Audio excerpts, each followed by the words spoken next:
Remember, folks, if it ain't weird, it ain't here. We are the Weird Boys. I'm Ryan. I am joined by Kyle Lefty Beard and Ricky, master of all things horror Bosma. What kind of things do you know about this time of year, Ricky? I know a few things. Just a few things. Just a few. Heard it here first. Our horror master knows a few things about this time of year. So, boys, What would you like to talk about? well, I like to talk about this time of year. My favorite time, Devil's Night, Mischief Night, Halloween, traditions, whatnot. Growing up, we always did the trick-or-treating, pick Halloween costumes, watching scary movies and whatnot. And, I've tried to continue those traditions even though my family now is scared of their own shadows. I, on the other hand, have a family full of people that appreciate this time of year and really enjoy said things.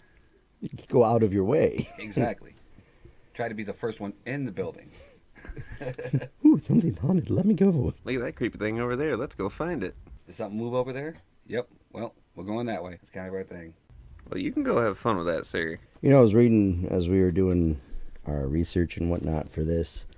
Right now, it is suspected that Americans, on average, spend $480 million on just pets' costumes. Oh, yeah. I bet that you have half that budget in everything Halloween in your house. I agree. What kind of games did you guys used to play? I remember playing like bobbing for apples or church games or stuff like that. Kyle? Or are you talking about when you're just sticking your hand in the spaghetti or, the peeled grapes or anything like that? So it's kind of got that weird little creep factor. Right. And we did a half offshoot of like pin the tail on the donkey with skeletons. And I remember some of these odd games or make a spider, but like you could tell that they were about half put together now that you look back on it. And like a Halloween game now, if I were an adult wanting to do one, like would have to be Ghost in the Graveyard, without a Yeah. doubt. I remember playing that as a kid, but I don't remember what it was. Well, it's pretty much just tag in the graveyard. You have one seeker and the rest are those to be sought. And once they're caught by the seeker, then that person becomes a ghost. And at that point, it's their job to help the seeker find the rest of the people and turn them into ghosts. So how do you win? Is it like once everyone's a ghost? Naturally, it's like any tag game. You have a safe spot, and if you make it back to the safe spot, then you can't be turned into a ghost. So, last one standing kind of wins. yeah, pretty much. I mean, I still don't know about like tag in a graveyard because, yeah, but sure, you have fun with that. Kind of sounds like a bunch of kid games to me, anyways. Well, apparently, I'm still not grown because I still do those things. Right, and no one's saying it's for kids. We know that bobbing for apples has a history. Right. They also used to give out hazelnuts, which were a symbol of wisdom. And when they put them together, they got the candied apples. Yeah, that was kind of brought in by the Romans into the Halloween tradition. So, what are some of the traditions you used to do as a kid, Kyle?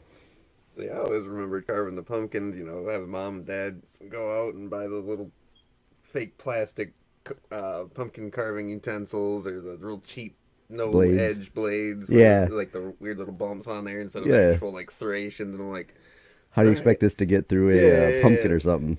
half the time they just break on you, you end up, like, hurting yourself. But no, you carve out the pumpkins, you get the seeds out, and you do the baked pumpkin seeds or with the salt and all the extras on there. And Yeah, my wife actually introduced me to that when we first got together. I had never seen anyone or didn't even know about baking the pumpkin seeds, and they are absolutely delicious. yeah, you can actually, like, bake the rinds and everything. That, like, I mean, pumpkin pie. Yeah. But Ricky was just telling us a story the other day. Isn't that right? Yeah, jack-o'-lanterns. Jack-o'-lanterns. One of my favorite pastimes of this time of the year. There's an old Irish story saying how the jack-o'-lantern first came about. It was more of Jack of the Lantern.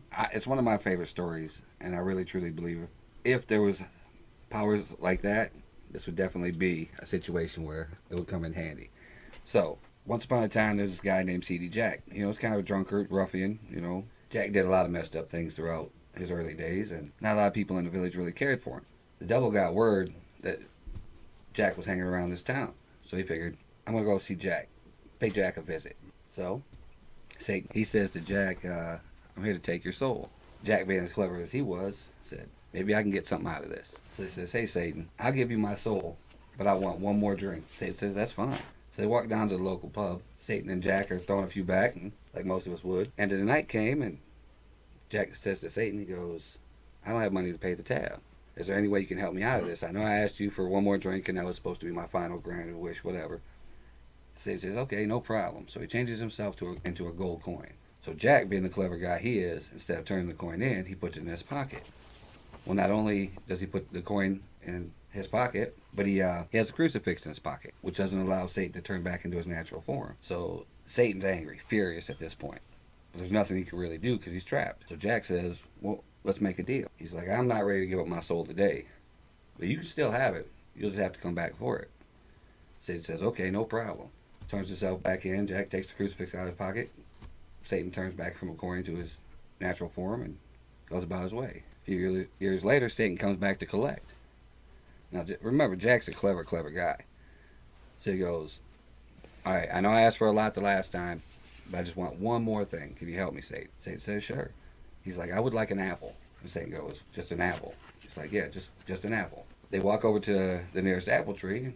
Satan reaches up to pull an apple off the tree. Well, Jack, being as smart as he was, this time he brought several crucifixes, and he laid them around the tree, which trapped Satan by the tree.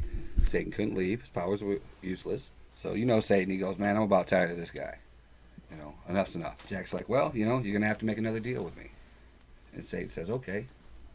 What's it this time, Jack? Jack goes, you can have my soul, but I want you to have it on my own accord. When I pass, you can have it. Satan says, okay. The deal is done. He lets Satan go. Satan turns to himself and says, man, I've got to get smarter than Jack. What can I do to get Jack? So he says, I got it. I'll let him pass naturally. So Satan's thinking, when Jack comes to turn in his soul, I'll just banish him from hell. Years go by. Jack passes on his natural accord. Obviously he's an alcoholic. He's got other issues and whatnot. So he's gone. So Jack decides, well, maybe I'll try heaven first. So Jack goes to the pearly gates, knocks on them. They come to the gate and go, you don't belong here. You got to go the other way. So he's like, okay, whatever, I've got a spot down there, no problem. So he heads down to hell. Jack knocks. Satan answers. Satan says to Jack, what are you doing here? Jack's like, I've passed and I'm here to turn in my soul for my debt. Satan goes, you're not allowed here. Jack goes, what do you mean? He's like, I agreed to that, and that was part of the deal when I let you go the last time. So on my side, you're not allowed here. So at this point, you're doomed to walk the earth forever. So Jack goes, well, how can I do that? I can't see it, at night. I can only see during the daytime, whatnot. So Satan reaches down and picks up an ember and hands it to Jack, stuffs it inside of a turnip, and says, here's your lantern. You can use it to light your way for all eternity. So that's the Irish belief and how the jack-o'-lantern began. See, I've always remembered carving pumpkins, so why would they use a turnip? That's an easy thing for them to get. Yeah. So we've turned to a gourd. Yes. I guess one of the earlier traditions that they also had were a lot of divination games, such as looking into a candle. Now, isn't that where you were looking into a candle? You have to stare through the fire at midnight on Devil's Night, or it's Halloween, I think. On Halloween, and you're supposed to be able to see your future, and it all started from another tradition, the bonfires. Yeah, they were actually huge community gatherings. They would actually send the boys out to gather wood, and the girls would actually go gather water from the springs and practice another little divination ritual. A lot of those, they were used for fortune telling, mostly for futures and things like that. They would do animal sacrifices, and that would be part of their rituals to see into the future. And then after the ceremony or everything was done too, they would each member would take a piece of that wood back to their hearth. Again, it's that you see that link of the community of right.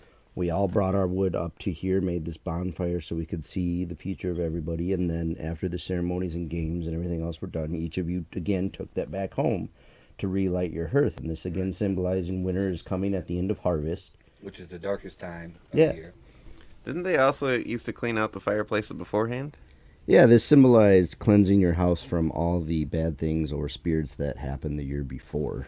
Oh. And when we say community, we mean the whole community participated in this. This was not just one or two homes, it was everybody. And when I look around, you don't really see that kind of thing. Some of your other smaller communities, like, they might be deep rooted to where they can get together and Yeah, do some kind organize of a festival or whatever each bonfire or year. whatnot, but But you generally just, it's done nowadays in much smaller groups. yeah, For sure. You know, friends will get together, throw a bonfire, dress up in costumes, play the games, that type of thing. But it's done in a much smaller group. right.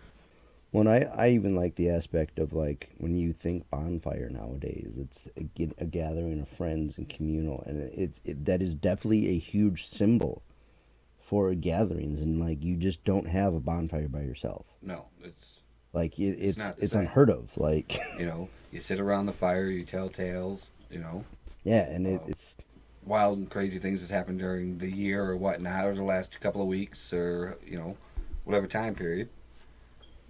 That's kind of what people do nowadays. It's a lot of the same superstitions and rituals are still done today, just in different fashion. And with less knowledge too. I mean, nowadays a lot of people don't even know where these traditions came from. Like, why do we even carve the pumpkins? Like, what's the importance of it? Like, nobody really knows anymore because we've kind of lost these traditions. there's so many traditions that we had to step away from when modern Christian religion really started taking a hold, like using mirrors or reflective pools to make divination rituals.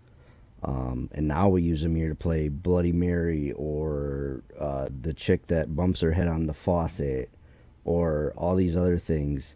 But we will be talking about those in our next episode. One of the other Halloween superstitions, in order to ward off evil spirits, is before you leave your house to go trick or treating, in some way, shape, or form, you need to walk around your house 3 times before leaving. Correct. It's also said that on Halloween that you're supposed to put your clothes on outside and backwards. Really? Yes. Sounds very uncomfortable. Yeah, like you wear your clothes inside out and backwards and walk backwards. It allows you to see a witch. Correct. Oh, I did not know that one.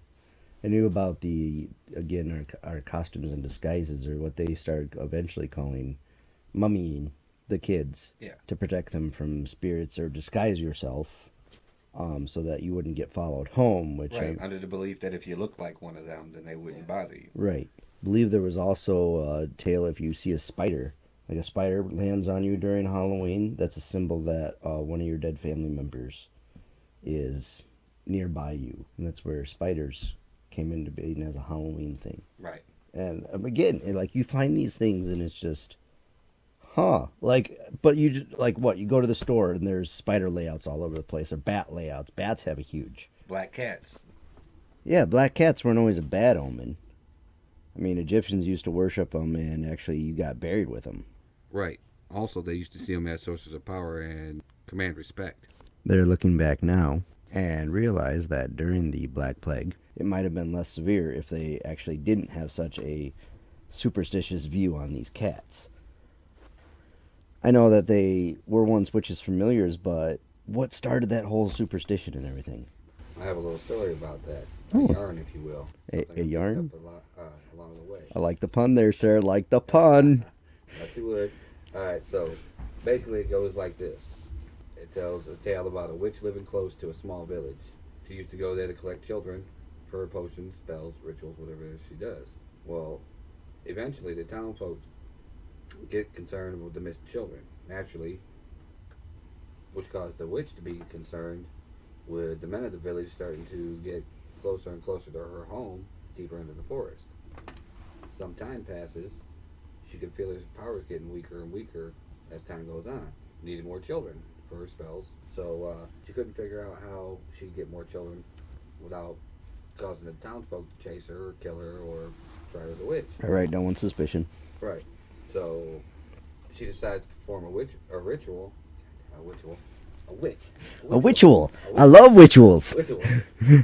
These are like weird Weird. rituals. Ritual.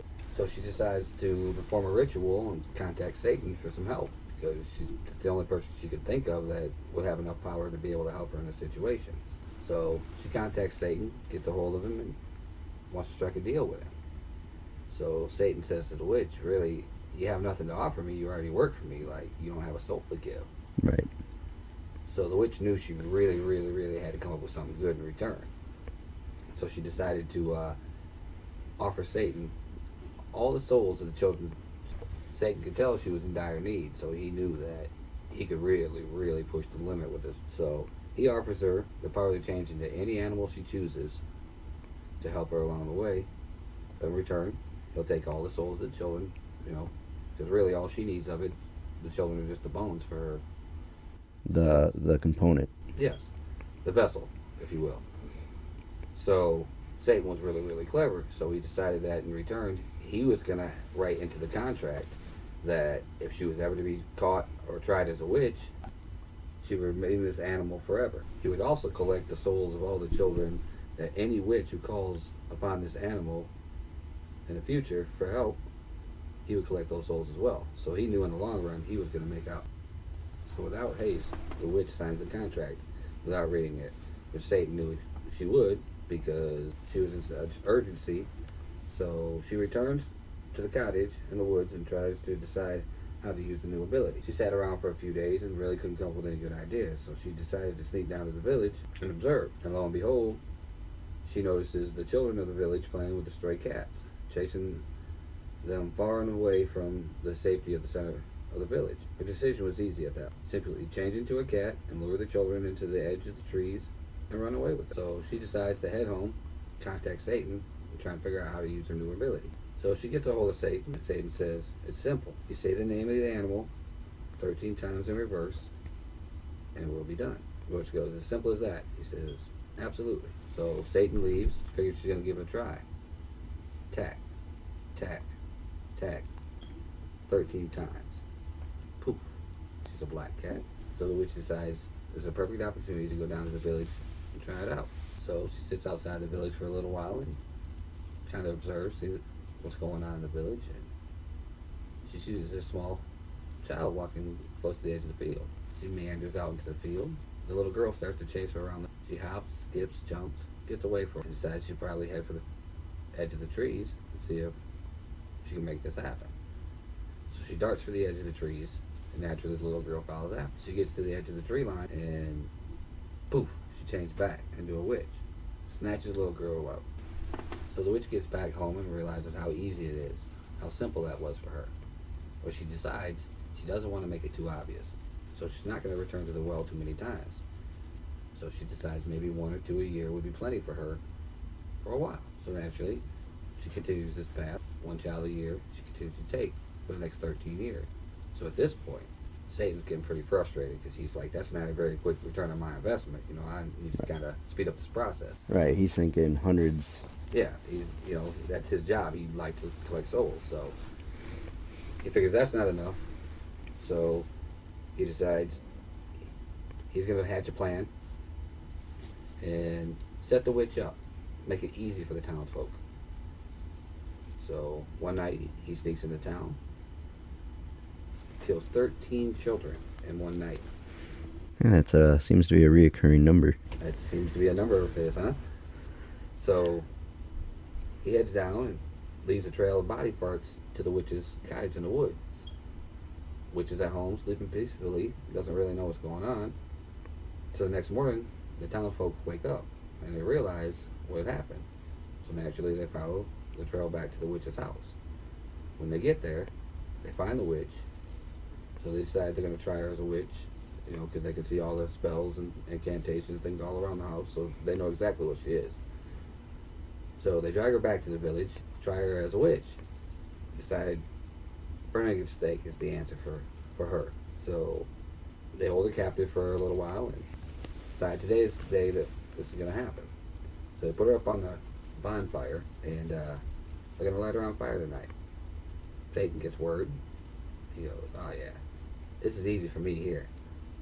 So he goes down to the edge of the village and watches this party, if you will, take place of them roasting this woman alive. Not in the fun way like Comedy Central, but... No, like... yeah. So he's sitting around watching the festivities, and all the villagers rush to the fire and light it. Satan's having an absolute ball of a time watching this happen to this poor witch, because she doesn't even realize what she's about to get into. Oh yeah, the small print, if you will. Exactly. She never read the fine print. So Satan lets go on for a little bit, snaps his finger, poof, she's off the bonfire and changes back into a black cat. So the witch realizes what's happening now, so she's scurrying around the village square trying to get away. The villagers chase her with pitchforks and doing their best to take care of this little cat. Well, she darts off into the woods. As she gets back to what used to be her old home, Satan's there waiting for her. He snaps his fingers one more time.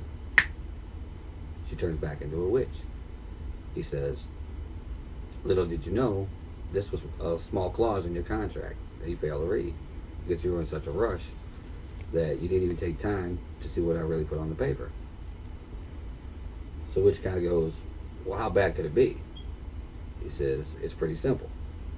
That I'm going to turn you back into a black cat, and you will forever live as a black cat. Now, other witches along the way will be able to summon you as a familiar. But if they do, you will be able to help them in whatever needs they have. You have my powers to an extent to make these things happen." So the witch decides, well, that's really not a bad deal, Beats the hell out of getting burnt on a stake, Right. Way better option. He says, not only that, but every witch that calls upon you from here till the end of eternity, I will in return take every soul of every child that they collect along the way as well. So she figures, well, middleman ain't so bad, so this isn't that bad a gig. Now, she's the familiar, but is every witch entitled to the same fate? No. The deal was she'll be the only one forever. And anytime the witches need assistance, they can call upon the black cat or their familiar, if you will, to be able to assist them in whatever they're taking care of. Well, that makes a lot of sense why those cats would then be hunted, because they obviously don't have any markings or any way to specifically tell which cat would be that. Right. So any black cat. And thus, I think probably led into if it's crossing your path, it might be trying to lead you this way, that way, or the other, or again, some cultures think that they could steal your spirit. Either way, it has now become a huge omen for death or misfortune. One of the bigger death omens was a bat flying around the outside of your house 3 times on Halloween night. There was another one I saw in there. Is if your candle blew out, I believe death is following you, or that it's bad luck to let the candle be blown out, because I believe it's a ghost is calling you. Well, according to an old English folk belief, you'll invite bad luck into your home if you allow a fire to burn out, right? But in order to kind of get it fixed, the fire must be rekindled by a lighted sod brought from the home of a priest. Also, you shouldn't burn Halloween candles any other time of the year, as it's bad luck. But on Halloween, you should need to make sure that you burn new candles to ensure good luck. And it's always a good idea to let your candles burn from dusk until daybreak. Yeah, it's much like the jack-o'-lantern one of Right. nowadays, where if your pumpkin goes out throughout the night of Halloween, it's said that there's an evil spirit nearby, and you're going to have problems with it. So it's best to keep your pumpkins lit. Well, and that goes into, too, the bonfire. Like, if your hearth went out, and, you weren't necessarily so close to your neighbor that you could just get a light or a match. Right. Freezing to death was a real possibility. And so, again, starving to death. That symbolization of, bringing a lit log back to your home from the community. Another belief is that a person born on Halloween can both see and talk to spirits. That's kind of crazy. I honestly couldn't imagine being that person, because I'm already scared of ghosts and spirits and stuff like that, but to be able to actually see them walking around and hear them talking to you at night, I would just hate life at that point. I believe there are many episodes of many shows and everything else of people that can actually talk to spirits and how they're so thankful for that gift. Right. Yeah, no thank you. There was, again, even while trick-or-treating, there's different kinds of beliefs and whatnot that even with the disguises to keep you safe, or a turnip lit, or a gourd, or jack-o'-lantern and whatnot. So, one of the earlier superstitions is if you are walking around at night and hear footsteps behind you, don't turn around, because it's probably death right behind you. And if you look death in the face, it's a sure way to meet a quick demise. Speaking of death and ways to tell, casting a headless shadow or no shadow at all is believed a death omen. Or what they used to do, again, going back to bonfires, they would take the ashes after it had burned out, and they would make circles out of the ash. And then, a person from each family could take a pebble and put it in the circle. And then if the community came back the next day for All Saints Day, if the pebble was displaced at all, whoever had put that stone in the circle would be the next to die. And of course, this holiday, it's not all about just the one day, Halloween. Everyone knows, of course, the night before Halloween is Devil's Night, where you play pranks and everything else. This originally was May Day, but when Samhain and All Saints Day started coming to America, they brought some of those lighthearted pranks with them. So I don't know if they thought the devil was a prankster and why they call it Devil's Night. I will have to do further research on that. It's funny when you say devil because I have one here that says in Britain, people believe that the devil was a nut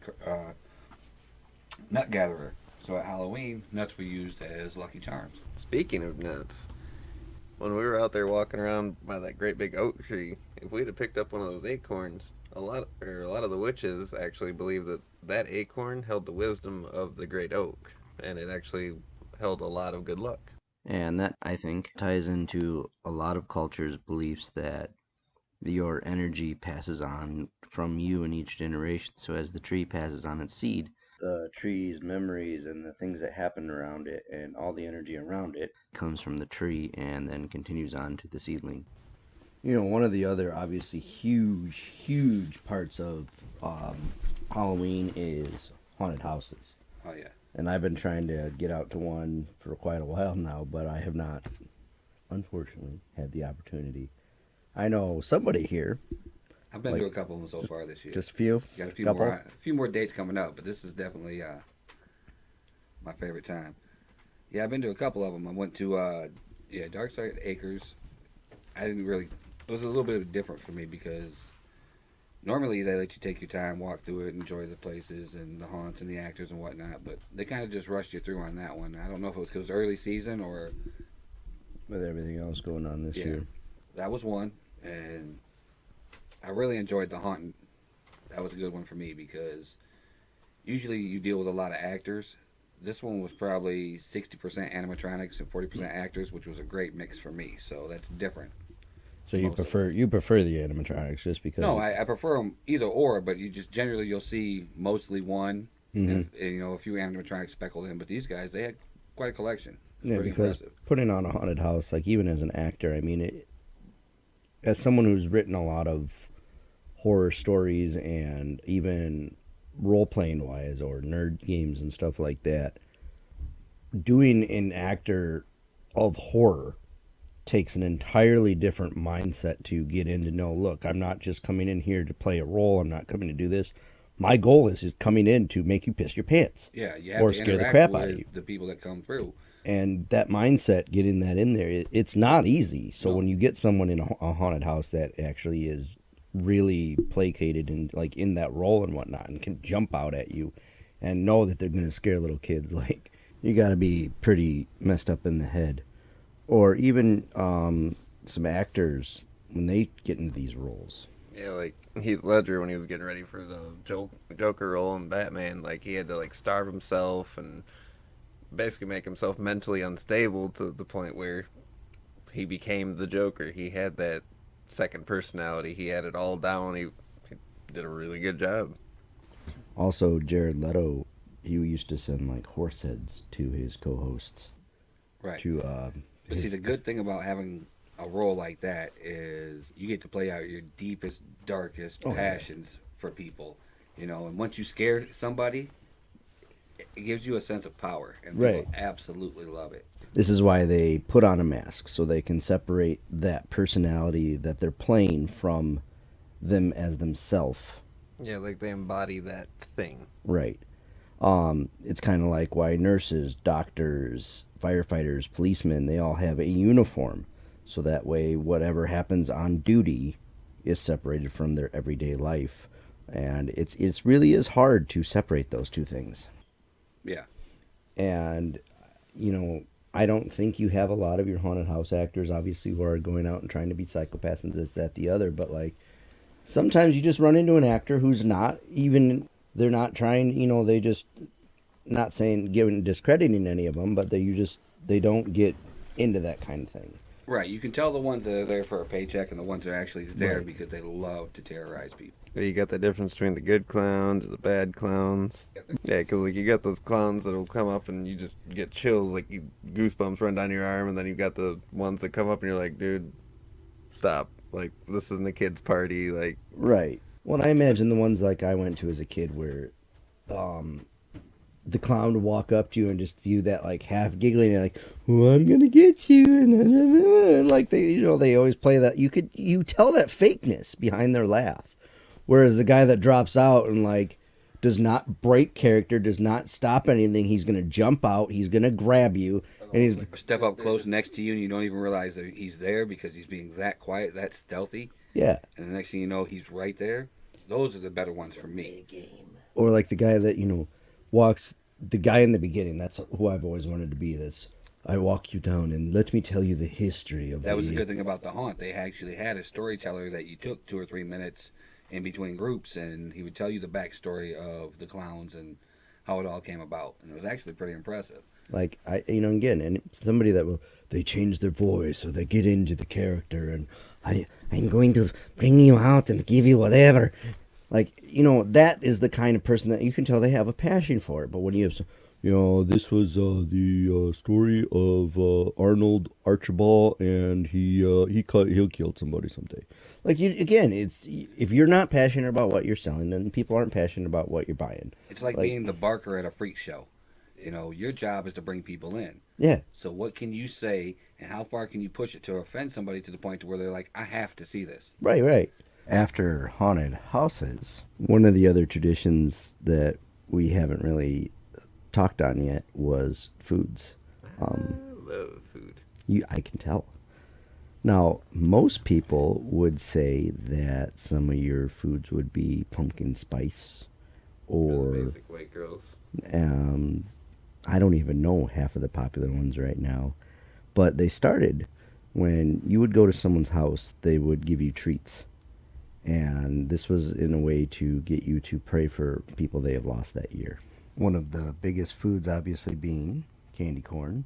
Caramel apple. One of the foods I read about that just got me, that I cannot get my mind off of, is one of the Scottish and Irish traditions, is you take raspberries from the harvest and you put them in cream, and you put them in with whiskey and oats, and you make like almost a yogurt, and it's this dessert that they would make. But it has to, the tradition was everything from the harvest that year. Right, nothing wasted. Exactly. And as we're doing all this research and finding out all this new information and everything else, it's definitely solidified that passion I've had for this year, and I think all of us really. But I think that's a good place for us to wrap up. If you like what you heard tonight, please stop by our Facebook or Patreon. I'm Ryan. I'm Lefty. I'm Rick. Stay weird.